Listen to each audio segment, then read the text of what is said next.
Hi, I'm Di. Thanks for joining me today. So today what I'm doing is making bone broth. Now, a lot of people who are very interested in a healthy diet, improving their health, will know about bone broth, but there are a lot of people like myself who until recently didn't know anything about bone broth. I just had heard it spoken about and I thought it was more like stock that you used to cook with for flavour. But I've investigated it and there is so much more to it.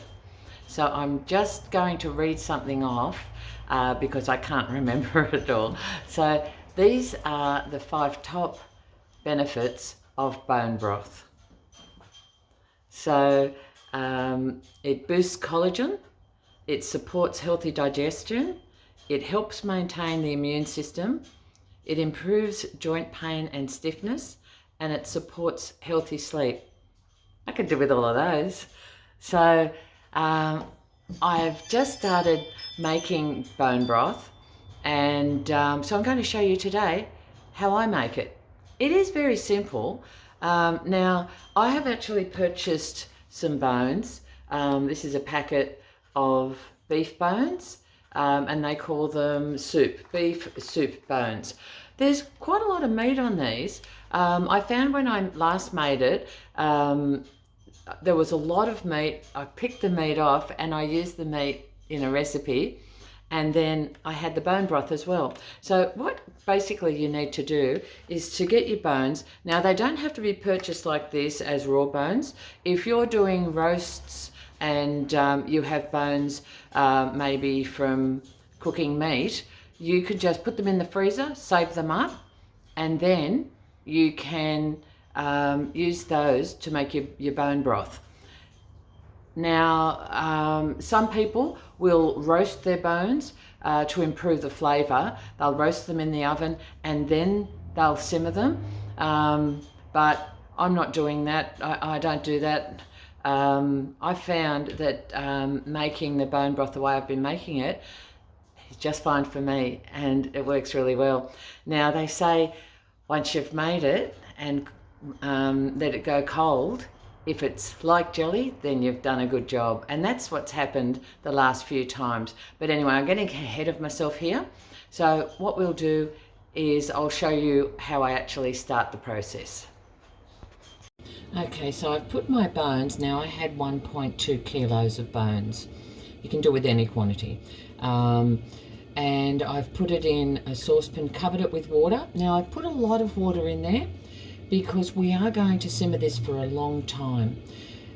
First off, we're going to bring it to the boil. Then we're going to turn it down with a slow simmer. Now I have a glass lid on my saucepan. I prefer that because I can just look in and see that it's still simmering, because I turn it so low that it is a very slow simmer. If I lift the lid to keep looking, I drop the temperature, and the temperature is so low that it stops simmering. Then I have to turn it back up again and then turn it back down. It's better for me to have a glass lid and I can look through that and see that it's still simmering very, very slowly. Now also to that, I add salt. So I add 1 teaspoon of salt.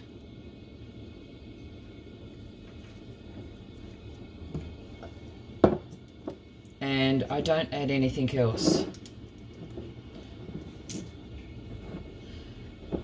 Now, you can use the broth in various ways once you've finished cooking it. So you can use it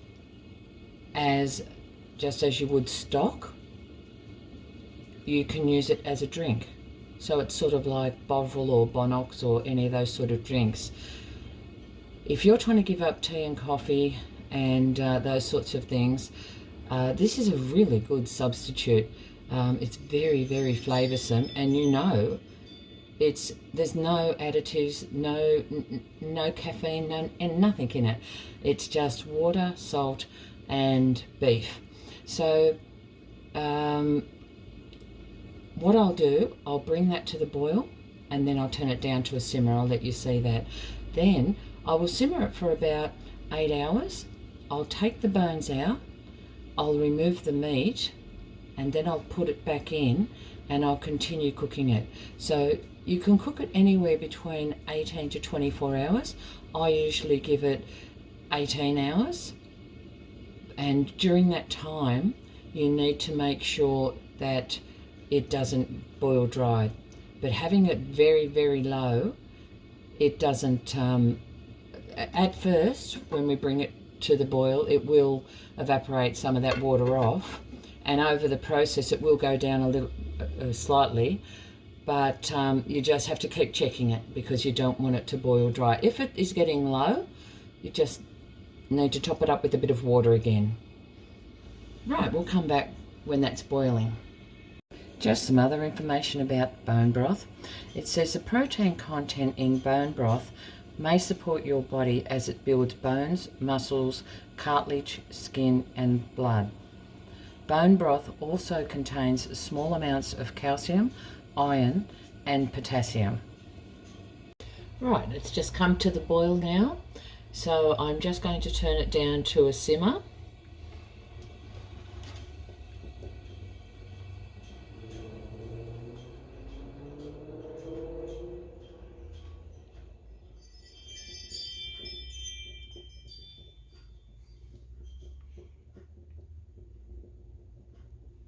So I'm just going to leave it simmering slowly like that. Might even turn it down a little bit more. There we go, right down. So you can see that it's simmering very slowly. It will be a little bit quicker once I've put the lid on and keeping that heat in there. The temperature will rise a little. Now, I'll keep coming back to check that, but you really don't need to do it, you know, very frequently. Probably every hour or two I'll come back and check it. And you don't need to cook it on the stovetop. If you have a slow cooker, that's ideal for it because you can just put that on and leave it and you don't need to worry about it. Anyway, we'll come back further down the track when we're ready to take those bones out. So as I said, I'll cook it for about 8 to 10 hours. Then I'll take the bones out, remove the meat, and then put the bones back in. But I'll show you that process once we get to it. Okay, it's been cooking now for 8 hours and I have come and checked it on a regular basis. I did come along and pull some of the meat off and I had some of that for my dinner. But I'm going to take the bones out now and just remove any meat from them and then put them back in.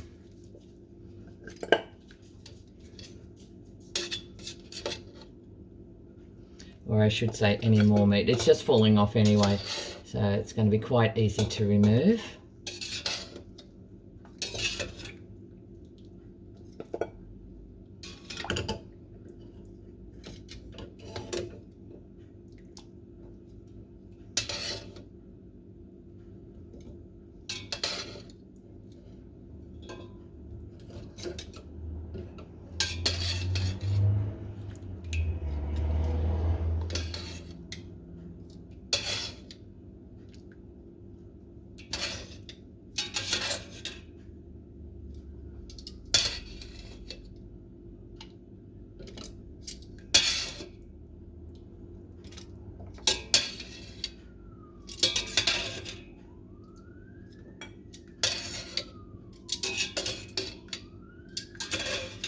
Right, that's all the meat taken out.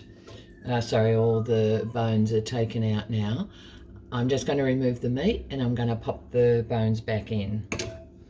So we can just do that.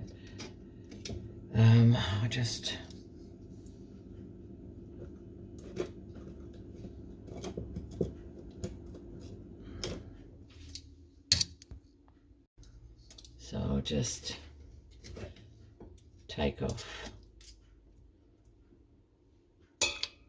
the meat and pop those bones back in one by one as I do that.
So that's all the meat there.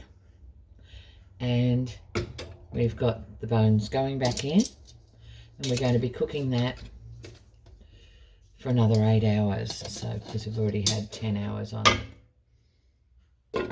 So we'll just bring that up to the slow simmer again, and we'll come back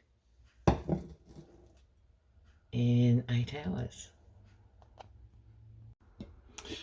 Okay, so I turned that off about half an hour ago. I'm just letting it cool down, and the bones are in there. So what I'm going to do is to remove those bones.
And I'm just going through it with a slotted spoon, just to double check. There we go. A few small bones are coming out.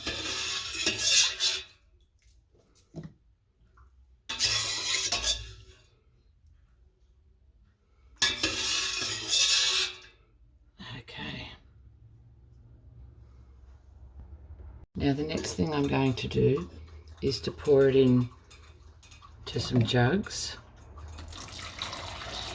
This is just so that I can put it into the fridge to cool right down.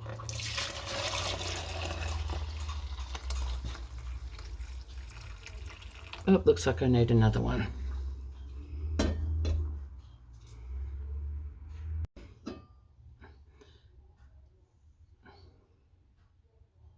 So I'm just pouring this very slowly because there is some residue down the bottom there, which I don't want to go in.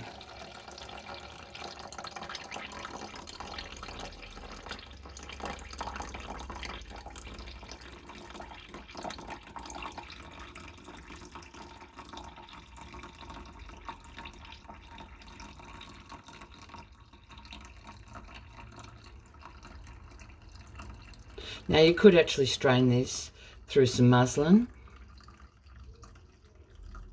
I don't actually have any at the moment. And I find that that does the job good enough. So I just strained it, and you can see that in the bottom of there's just some bits and pieces, tiny bone fragments, little bits of meat.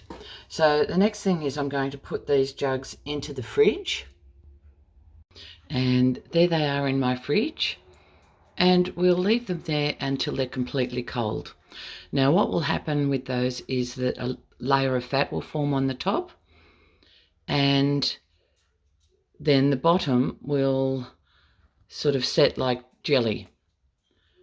But we'll come back and we'll have a look at that when that happens. And there you have it. There's the finished bone broth.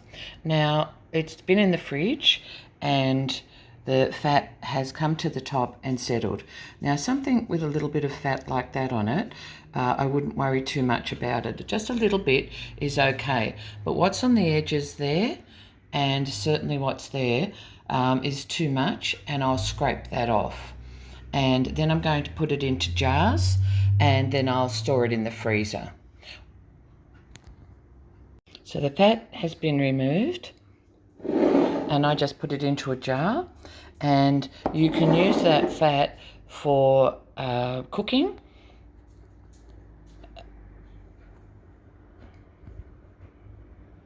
And a lot of people will actually put that into water, boil it up and strain it, but I just use it just like that because I don't use very much. And there you have it. bone broth ready for the freezer, and I didn't put that one in a jar because I'm going to be using that today and tomorrow. So there you have it. It won't stay too long in the freezer, but it will preserve it for me until I need it. So I hope you enjoyed my video, and if you'd like to see more of my videos, please make sure that you subscribe and hit the notification bell. If you've enjoyed the video, give it a thumbs up. Thanks for joining me. Hope to see you back again. Bye now.